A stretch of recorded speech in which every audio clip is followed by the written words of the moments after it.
ಸುದ್ದಿಗಳನ್ನು ಹರಡಿಸುವ ಮನೋಭಾವ ಇತ್ತೀಚಿನ ವರ್ಷಗಳಲ್ಲಿ ಹೆಚ್ಚುತ್ತಿದ್ದು, ಇದು ಜನರ ನಡುವೆ ಅಪನಂಬಿಕೆಗೆ ಕಾರಣವಾಗುತ್ತಿದೆ. ಇದೇ ಮುಂದೆ ಜನಾಂಗೀಯ ಘರ್ಷಣೆಗೆ ಕಾರಣವಾಗಬಹುದು. ನಮ್ಮ ದೇಶಕ್ಕೆ ಅಂತಹ ಪರಿಸ್ಥಿತಿ ಬರಬಾರದು ಎಂದು ಮಾಜಿ ಸಚಿವ ಬಿ ರಮಾನಾಥರಯ್ಯವರು ಹೇಳಿದರು.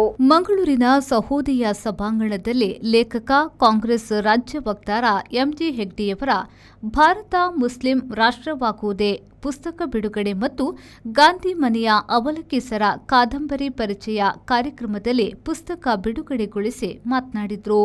ಸುಳ್ಳು ಸುದ್ದಿ ಹರಡಿಸುವುದು ಅಪಾಯಕಾರಿ, ಅಂತವರು ದೇಶದ್ರೋಹಿಗಳು. ಇದರಿಂದ ಜನಾಂಗೀಯ ಘರ್ಷಣೆ ಉಂಟಾದರೆ ಯಾವ ದೇಶವೂ ಅಭಿವೃದ್ಧಿ ಹೊಂದಲು ಸಾಧ್ಯವಿಲ್ಲ. ಸುಳ್ಳು ಸುದ್ದಿ ಅಪಪ್ರಚಾರಗಳಿಗೆ ಕಡಿವಾಣ ಹಾಕುವ ಕೆಲಸವನ್ನ ಸ್ವಾಸ್ಥ್ಯ ಸಮಾಜ ಮಾಡಬೇಕು ಎಂದು ರಮಾನಾಥರಯ್ಯವರು ಕರೆ ನೀಡಿದರು. ರೂಮರ್ ಮೋಂಗರ್ಸ್ ಆರ್ ನ್ಯಾಷನಲ್ ಎನಿಮೀಸ್ ಅಂತ ಮಾತು ಜವಾಹರ್ಲಾಲ್ ನೆಹರು ಹೇಳಿರ್ತಕ್ಕಂಥ ಮಾತು. ಸುಳ್ಳು ಸುದ್ದಿ ಹರಡಿಸುವವರು ದೇಶದ್ರೋಹಿಗಳು. ಇದು ಹೌದಾ ಅಲ್ಲ ಅಂತ ನೀವು ಹೇಳಬೇಕು. ಸುಳ್ಳು ಸುದ್ದಿ ಹರಡಿಸುವವರು ದೇಶದ್ರೋಹಿಗಳು ಅಂತ ಇದು ಜವಾಹರ್ಲಾಲ್ ನೆಹರು ಹೇಳಿರ್ತಕ್ಕಂಥ ಮಾತು. ಸುಳ್ಳು ಸುದ್ದಿ ಹರಡಿಸುವವರು ದೇಶದ್ರೋಹಿಗಳು. ಸತ್ಯ, ಸುಳ್ಳು ಸುದ್ದಿ ಹರಡಿಸುವವರು ದೇಶದ್ರೋಹಿಗಳು. ಸುಳ್ಳುಗಳು ಎಷ್ಟು ಅಪಾಯವನ್ನು ತರ್ತದೆ ಅನ್ನುವಂಥದ್ದು ನಾವು ಮುಖ್ಯವಾಗಿ ತಿಳ್ಕೊಂಡು, ಸುಳ್ಳಿಂದ ಜನಾಂಗೀಯ ಘರ್ಷಣೆ ಆಗಲಿಕ್ಕೆ ಸಾಧ್ಯ ಇದೆ. ಮನುಷ್ಯ ಮತ್ತು ಅಪನಂಬಿಕೆ, ಅವಿಶ್ವಾಸವನ್ನು ಸೃಷ್ಟಿಸ್ತಕ್ಕಂಥ ಸುಳ್ಳುಗಳು, ಸುದ್ದಿಗಳು ಅದು ಮನಸ್ಸಿಗೆ ಬಂದು ಮನುಷ್ಯ ಜಗಳವನ್ನು ನಾವು ಕೋಮು ಸಂಘರ್ಷ ಅಂತ ಹೇಳೋದಕ್ಕಿಂತ ಹೆಚ್ಚಾಗಿ ಜನಾಂಗೀಯ ಘರ್ಷಣೆ ಅಂತ ನಾವು ಹೇಳ್ಬೋದು. ಯಾವ ದೇಶದಲ್ಲಿ ಜನಾಂಗೀಯ ಘರ್ಷಣೆ ಆಗಿದೆ ಆ ದೇಶವಾಗಿ ಉಳಿಯಲಿಲ್ಲ. ಮಾಜಿ ಸಚಿವ ಜಯಪ್ರಕಾಶ್ ಹೆಗ್ಡೆಯವರು ಮಾತನಾಡಿ, ಕೆಲವರು 10 ಮಕ್ಕಳನ್ನ ಹುಟ್ಟಿಸಿ ಎಂದು ಕರೆ ನೀಡುತ್ತಾರೆ. ಆದರೆ ಇರುವ ಮಕ್ಕಳಿಗೆ ಸರ್ಕಾರ ಎಷ್ಟು ಉದ್ಯೋಗ ಸೃಷ್ಟಿ ಮಾಡಿದೆ.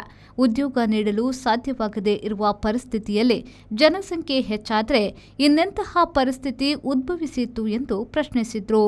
ಇದ್ದ ಮಕ್ಕಳಿಗೆ, ಯುವತಿಯರಿಗೆ ಉದ್ಯೋಗವನ್ನು ಕೊಡಲಿಕ್ಕೆ ಸಾಧ್ಯ ಆಗ್ತಾ ಇಲ್ಲ.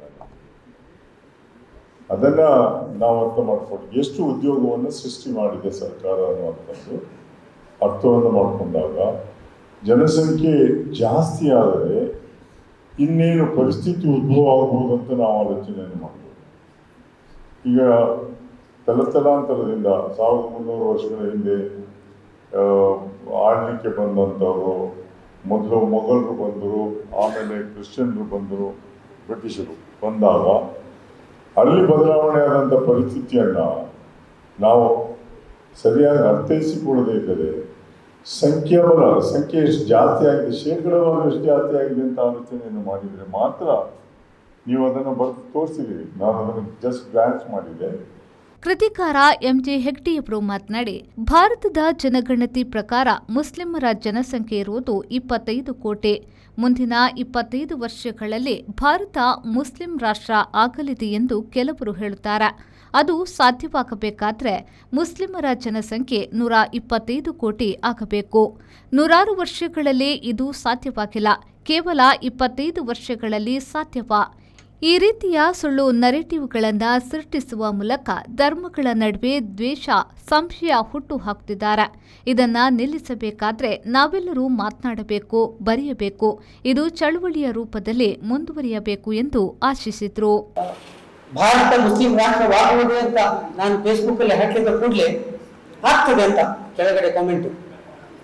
ಅದು ಯಾರೋ ಒಬ್ಬ ಏನು ಓದದೇ ಇರುವುದಲ್ಲ ಸರ್, ಹೈಲಿ ಎಜುಕೇಟೆಡ್ ಆಗ್ತದೆ ಅಂತ. It will be. ಆಮೇಲೆ ಇನ್ನು ಕೆಲವರು ನೀವು ಅದು ಹೇಗೆ ಬರೆದ್ರಿ, ಅಯ್ಯೋ ಅದು ಏನಂತ ಓದಿದ್ದೆ ಮತ್ತೆ, ಪುಸ್ತಕವೇ ತಗೊಳ್ಳಿಲ್ಲ, ಪುಸ್ತಕವನ್ನೂ ಓದಲಿಲ್ಲ, ಕಾಮೆಂಟ್ಗಳು ಸ್ಟಾರ್ಟ್ ಆಗಿದೆ ಸರ್. ಹಾಗಾಗಿ ಪುಸ್ತಕ ಬಿಡುಗಡೆ ಆಗುವ ಮೊದಲು ಪ್ರಶಸ್ತಿಯೂ ಬಂದಿದೆ, ಯು ಫೂಲ್ ಅಂತ ನನಗೆ, ರಾಷ್ಟ್ರ ಪ್ರಶಸ್ತಿ, ಯು ಫೂಲ್. ಅವ್ರು ಓದಲಿಲ್ಲ ಅಂದ್ರೆ ನಮ್ಮ ಜನರ ಮನಸ್ಥಿತಿ ಆ ಲೆವೆಲ್ಗೆ ಇಳಿಸಿಬಿಟ್ಟಿದೆ. ನಾನು ಅದಕ್ಕೆ ಪ್ರತ್ಯುತ್ತರವನ್ನು ಕೊಡದೇ ಇರುವಂತಹ ಸಮಾಜವೇ ನನಗೆ ಬೇಸರ.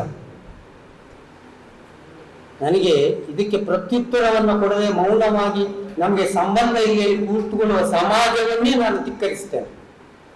ಒಂದು ಕ್ಯೂರಿಯಾಸಿಟಿ ಇಲ್ಲ, ಅದನ್ನು ವಿರೋಧಿಸಬೇಕಿರುವಂತ ಕಳಕಳಿ ಇಲ್ಲ, ಒಂದು ಚಳುವಳಿಗೆ ಅದಕ್ಕೆ ಪೂರಕವಾಗಿ ಬೆಂಬಲ ಕೊಡುವುದಿಲ್ಲ.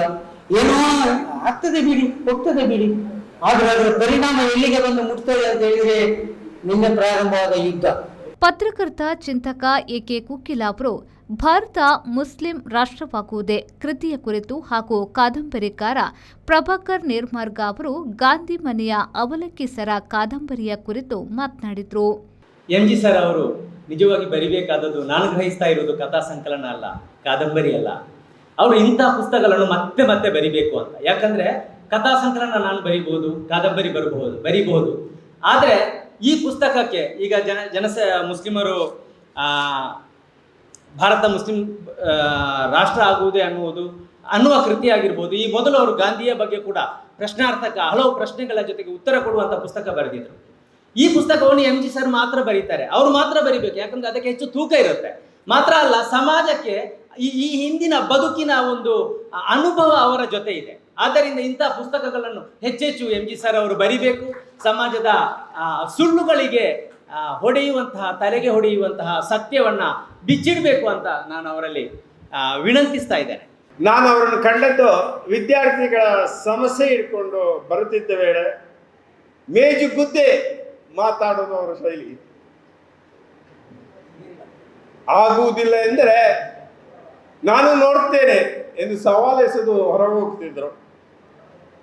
ಅಂತ ಬೆಂಕಿ ಚೆಂಡು ಈಗ ಗಾಂಧಿವಾದಿ. ಇದಕ್ಕೆ ಹೇಳೋದು ಪಕ್ವವಾಗೋದು, ವಿಚಾರಗಳನ್ನು ತಿಳಿದುಕೊಂಡು ಬಹಳ ಸಕಾಲದಲ್ಲಿ ಅವರು ಪರಿವರ್ತನೆಯಾಗಿದ್ದಾರೆ. ಸಾಮರಸ್ಯ ವೇದಿಕೆಯ ಅಧ್ಯಕ್ಷೆ ಮಂಜುಳಾ ನಾಯಕ್ ಸ್ವಾಗತಿಸಿ, ಸಾಮಾಜಿಕ ಹೋರಾಟಗಾರ ರೆಹಮಾನ್ ಕುಂಜತ್ಬೈಲ್ ಅವರು ಕಾರ್ಯಕ್ರಮ ನಿರೂಪಿಸಿ ವಂದಿಸಿದ್ರು. ಈ ವೇಳೆ ಹಲವಾರು ಮಂದಿ ಭಾಗವಹಿಸಿದ್ರು. ನಾಗೇಶ್ ಕಾವೂರು, ವಿ4 ನ್ಯೂಸ್, ಮಂಗಳೂರು.